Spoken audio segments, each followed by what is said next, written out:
देखिए, सब भैयान को राम राम, जय बाबा की। देखिए, कल हम बात कर रहे थे रामचरितमानस के सुंदरकांड की।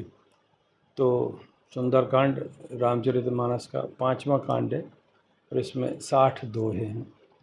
लेकिन कुछ लोगों का मत ऐसा रहा कि साहब ये सुंदरकांड यहाँ से नहीं, किष्किंधा के दोहा नंबर 29 और 30 को भी इसमें शामिल किया जाना चाहिए। ऐसी स्थिति में उनका कहने का मतलब ये था कि जहाँ से जामवंत जी ने हनुमान जी को जोश दिलाया या लंका जाने की बात जहाँ से शुरू हुई, वहीं से सुंदरकांड शुरू होता है। इसलिए लोगों की इन बातों को मानकर जो विद्वानों ने ऐसे मत रखे कि किष्किंधा के दो दोहे और ले लिए जाएं, तो 29वां और 30वां दो दोहे को लेकर सुंदरकांड की शुरुआत की जाती है।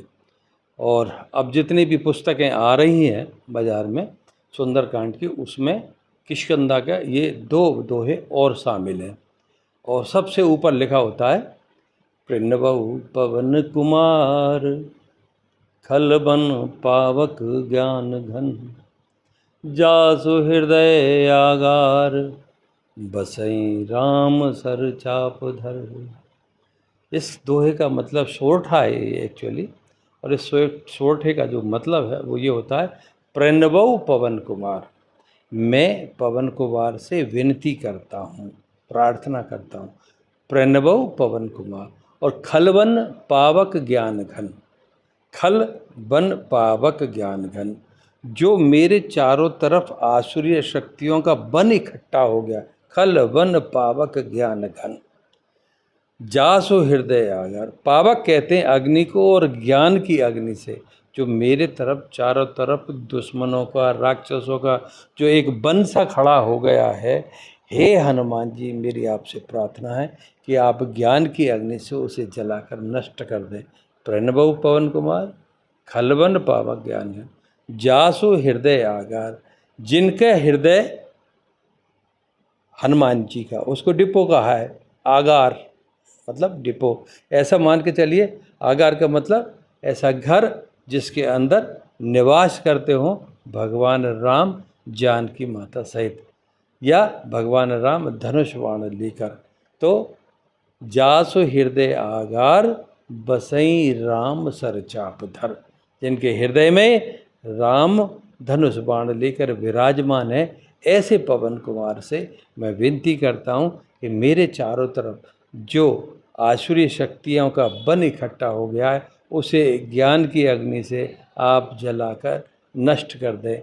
ये जो सोरठा है, इस सोरठे का एक और भी महत्व है, और वो महत्व ये है कि प्रेतों के निवारण हेतु अगर इस सोरठे का कोई व्यक्ति 49 डेज यानी 49 दिन तक 11 माला रोज के हिसाब से, 11 माला रोज के हिसाब से जाप करे, तदुपरांत दशांश हवन करे, तदुपरांत दशांश तर्पण करे, तो ऐसा माना जाता है हनुमत पुराण के हिसाब से कि उस घर की समस्त प्रेत बाधाएं समाप्त हो जाती हैं और प्रेतों को मुक्ति प्राप्त हो जाती है।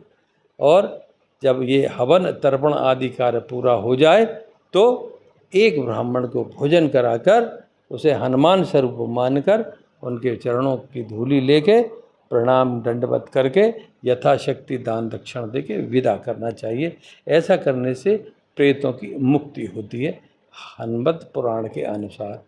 तो ये दोहा प्रेत मुक्ति निवारण हेतु भी काम आता है। ये सोरठा प्रेत मुक्ति निवारण हेतु भी कार्य आता है। फिर शुरू होता है अब यहाँ से सुंदरकांड 29वां दोहा किष्किंधा का।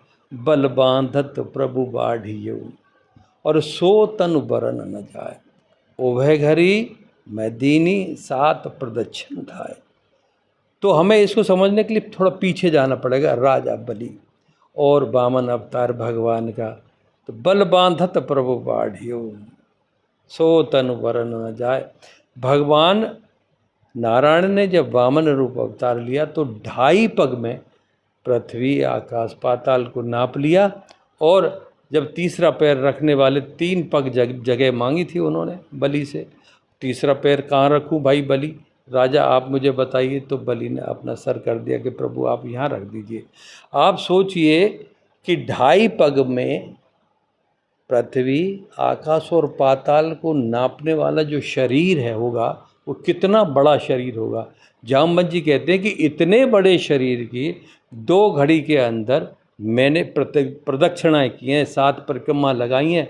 मैं उस वक्त मौजूद था और मेरे अंदर पूरा जवानी थी, मेरे अंदर पूरी ताकत थी, और उस ताकत में से अब मेरे अंदर लेश मात्र भी नहीं है, वरना मैं स्वयं लंका जाकर ये कार्य भगवान का सिद्ध करता। लेकिन इस कार्य की सिद्धि हेतु कोई और बना है, जो केवल राम काज करने के लिए ही अवतरित हुआ है दुनिया में। तो जामवंत जी के ऐसे वचन सुनकर कि मैं इस कार्य को कर लेता, मुझ में अब लेश मात्र ताकत नहीं है। इसमें बीच में अंगद जी बोलते हैं पहले, फिर हनुमान को जामवंत जी बल का एहसास कराते हैं, और आगे का सुंदरकांड अब शुरू होता है। पहले दोहे से पहला दोहा मैंने आपको अभी बताया कि बल बांधत प्रभु बाढ़ियो, सो तन वरन न जाए, उभय घरी में दीनी, 7 प्रदक्षिण धाय। यहाँ से अब शुरू करेंगे हम, कल फिर मिलते हैं आपको। जय बाबा की।